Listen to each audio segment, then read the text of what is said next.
Hi and welcome back to another lively conversation about the physics of flute. And I want to start from where we left off, and then I want to take the conversation into the frequency side of things and see how frequencies are affected and how that creates various notes on your flute. So I want to show you three different flutes and then see how they sound different. So this is flute 1, and I'm going to play the same 3 holes closed configuration on all the 3 flutes and have you actually sense the difference in those frequencies.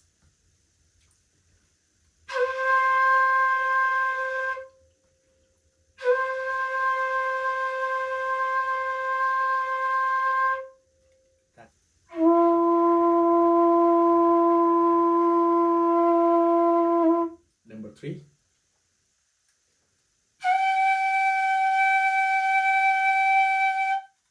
So, what's different between these 3 flutes? They made different frequency sounds. Why? Because they are constructed differently in terms of their length, their diameter. That's primarily it. The material is the same between all 3. So, this is the number 1 flute, which is of certain diameter and length, and this is the number 2 flute, which is of a bigger diameter and much longer, and this is a much smaller diameter and much shorter. So the length of the flute, the diameter of the flute, actually impacted the air column, and so they all made different note sounds at the same 3 fingers closed configuration. So here I have this plot, and on the x-axis I have time going this way, and on the y-axis I have the pressure.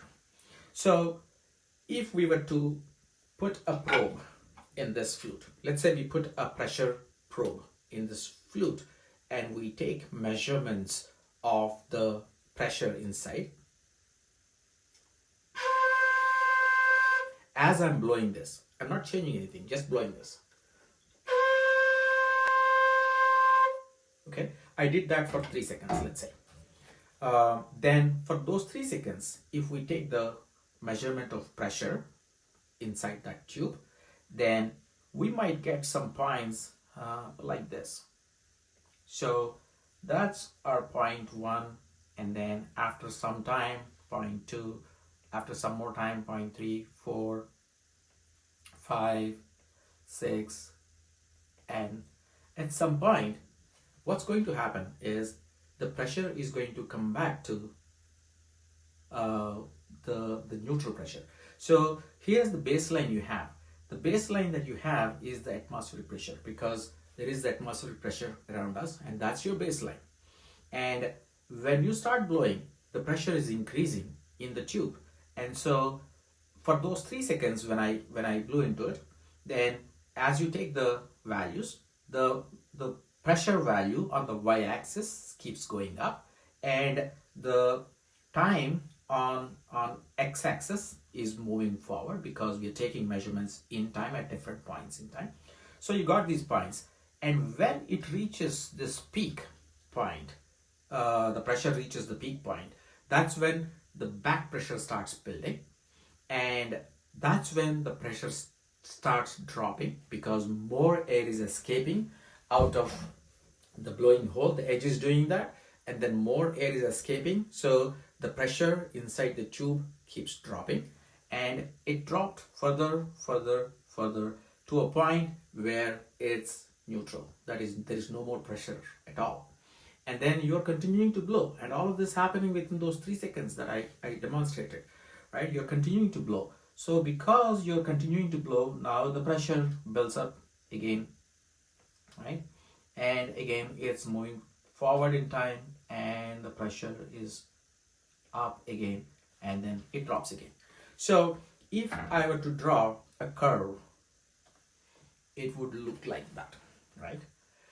So what is this curve representing? This curve is representing the value of pressure in the tube over time. That's what it is representing. So when people say this, they're not really talking about the air or anything, though that's going like a snake. but instead they are actually talking about the value of something, some measurement over time, and that's what they're talking about. And then here we're talking about the value of pressure in the tube over time. So it's increasing and then it's dropping, increasing and dropping. So it is cyclical, meaning it'll come back to that same point and then build again. Now, one thing that I would like to call out is with respect to your baseline here, right, which is, this is your baseline. With respect to the baseline, the pressure is never going negative, meaning we're not creating any suction vacuum in this tube. We're not doing that. It's only increased pressure and drop pressure, but your lowest point is atmospheric pressure. You're not going below atmospheric pressure. So that's why your lowest point in the curve is also touching on that base point. So once you take this varying value, let's observe a cycle. How do we define a cycle? When the pressure comes back to the same point, then that's one cycle. So I can draw a cycle from here to here, right? That's one cycle. Or I can also draw a line from here to here, and that's also a cycle because it reached from peak to peak or bottom to bottom. So that's your one cycle. So once we have established what a cycle is, now let's establish what frequency is. Frequency is just like in real world, we talked about frequency, the same thing. That is how often something happens, right? Let's say you've got a bus that takes you from point A to point B, and then there is one bus arriving every 1 hour, right? So the frequency of the bus is 1 bus per hour. That's your frequency, right?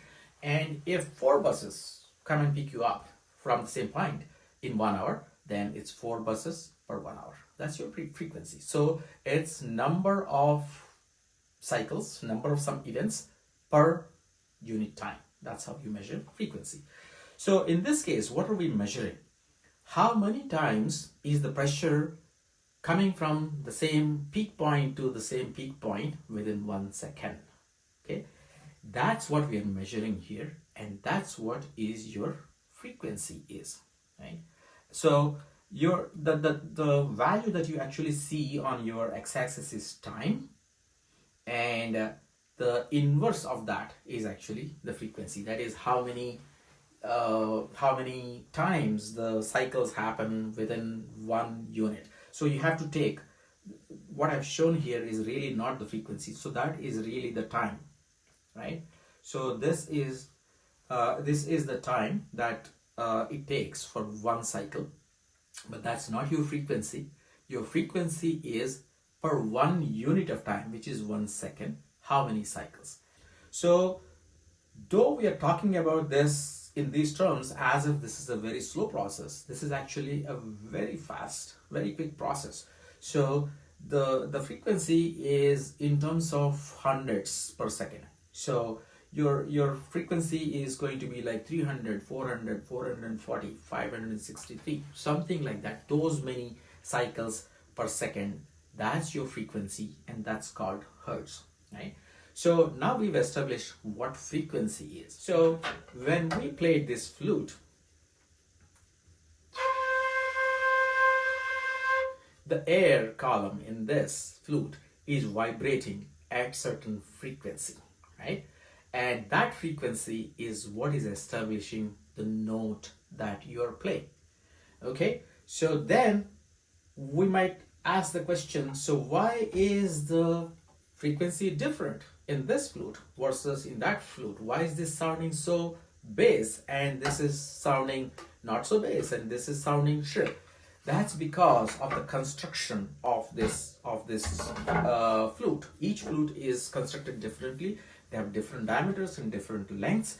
So the air column that is actually vibrating at any point in each of those flutes is different. Now, we talked about why, even though I'm playing the same 3 holes closed, why the frequency is different between these 3 flutes. Now let's talk about why the frequency is different within the same flute when I change my finger configuration, right? So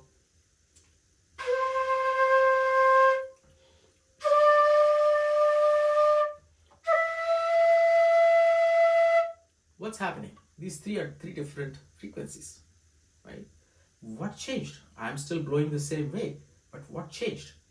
What changed is the length of the air column that's vibrating in this flute is changing. So when I close these three fingers, right, the length of the air column is from here, where the cork is, where it's closed, to all the way to this point. Though I'm actually closing three holes here, where is the air escaping from? The air is escaping from the earliest open hole. So it's escaping from this. So the hole that's determining the frequency of your note is this, not the one that you closed, but the one that you left open, because air escapes from the earliest available open hole, right? So that's why air is vibrating and it's changing. When I change, since I opened this finger, now air is able to escape from this thing, which means the column of the air that is vibrating now is shorter than had I closed these things. So shorter the column, higher the frequency, right? You can observe that on strings as well. Shorter strings, they vibrate at a much higher frequency. Longer strings vibrate at a lower frequency. So in air column, that is compressing and expanding, It may be operating like this, much faster than this, but just for demonstration, I'm saying this. Now, when you lift one finger, it may be doing like this. And when you lift one more finger, it may be doing like this. It's becoming shorter, and then that compression and expansion, that's what I'm showing here. And you can see that on the graph. That compression and expansion, that is the value of the pressure building up and dropping. That's happening at a much faster rate. So that is what your frequency is, and that frequency is what is establishing which note you're playing. That's what it is.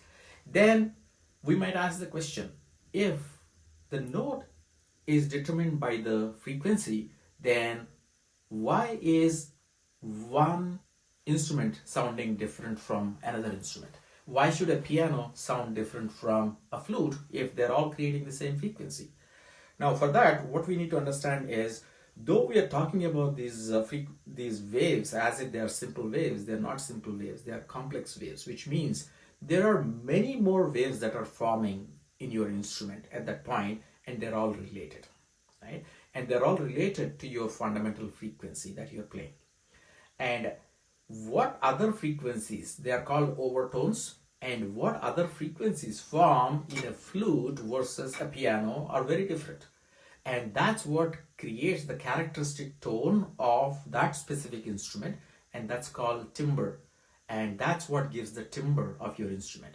And so, by an extension, you can also say that a flute well made could produce a different timbre than a flute that's poorly made, right? And also the material of the flute could influence the timbre, and also the way you blow, right? The kind of pressure that you apply also influences the timbre of the flute.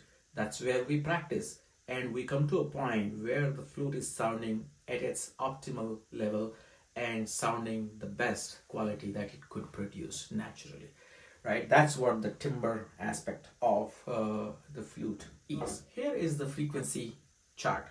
So you got your notes from C to B, right?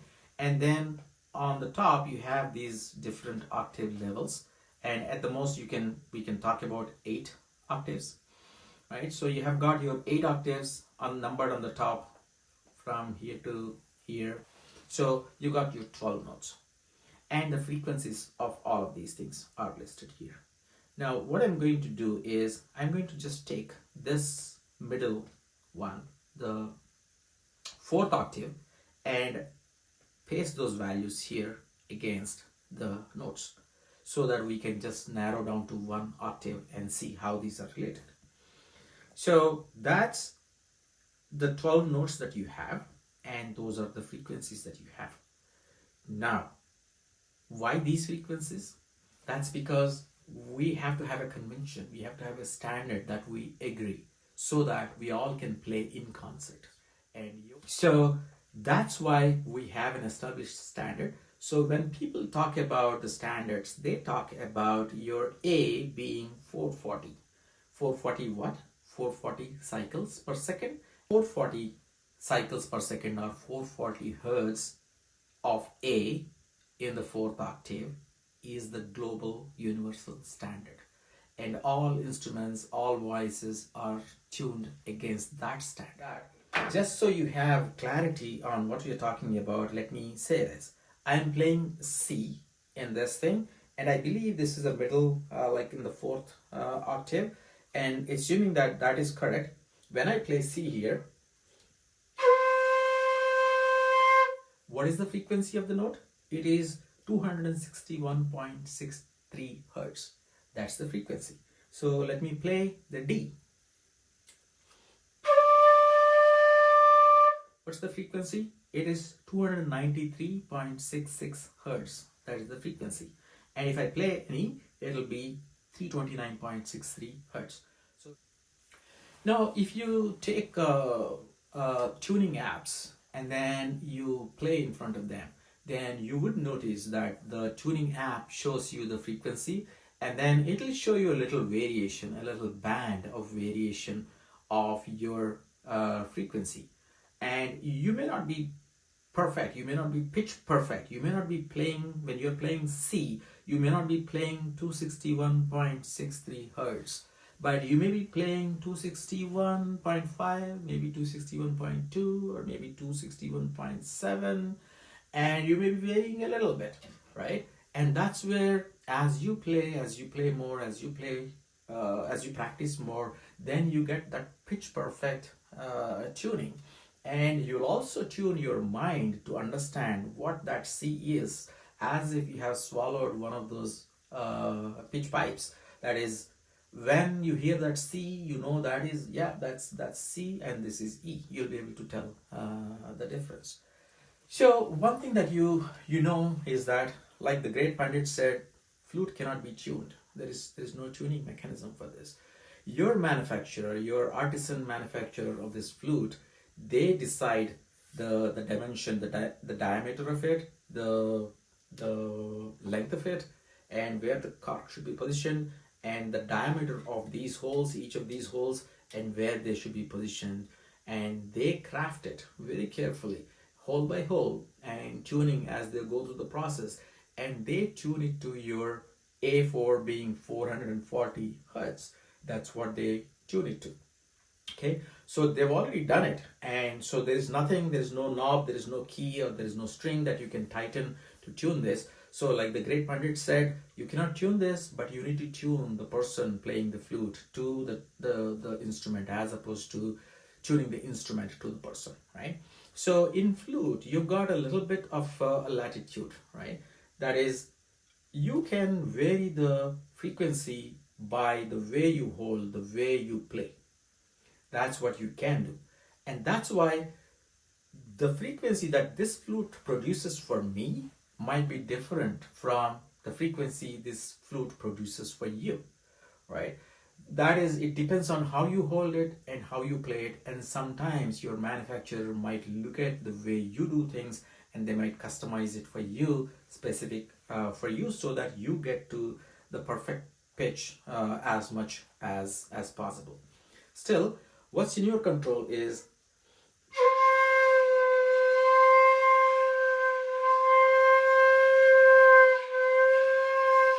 so you have that sort of latitude in what you're playing, and you can always, by adjusting the way you play and a little bit of the pressure, you can change the frequency. But it's a good practice to just stick to one way of doing things and use that the leverage only to create certain embellishments in your flute play. But try to be consistent with your flute and with your posture and everything, so that one flute that you think is a C always plays C for you. So essentially, what did we talk about? We touched upon the previous video how flute makes sound at all, why it makes any sound at all, the pressure variation. We continued from that conversation and we plotted the pressure curve over time, and then we've established what a cycle is. Then once we've established a cycle, then we define the frequency as number of cycles per second, and that is hertz. Then we looked at various note frequencies. We have 12 notes, C to B, 12 notes, and we looked at various frequencies of these notes, and then we talked about why different flutes make different frequencies, what is in their construction that makes them create different frequencies. Then we also talked about why the same flute makes different frequencies as you lift and close your fingers, which is essentially the fundamentals of playing your music. Then we talked about the timbral qualities of the instrument, that is the timbre and the overtones, and then the complex waves that form. We talked about that. Then we talked about how your manufacturers actually make good flutes by properly manufacturing them, so that you're on that global standard of A equals 440 hertz, and how the material of the flute and the dimensions of the flute they influence your timbral quality. We talked about those, and we also talked about the leeway that you have, the tolerance that you have within certain band to vary the frequency of your note, and why and how you should actually make consistent practice to produce the same note out of the same flute, so that you're not surprised and you're in unison with the rest of the orchestra. These are the important points that I hope you got out of this video. Then in a future video, I'm going to talk more about the frequencies of these notes and how they're related, and their relationship, and how that forms any music at all. But until then, hope you've learned something out of this video, and hope you can put to use in your daily practice and your exploration of this wonderful wind instrument. Thank you very much.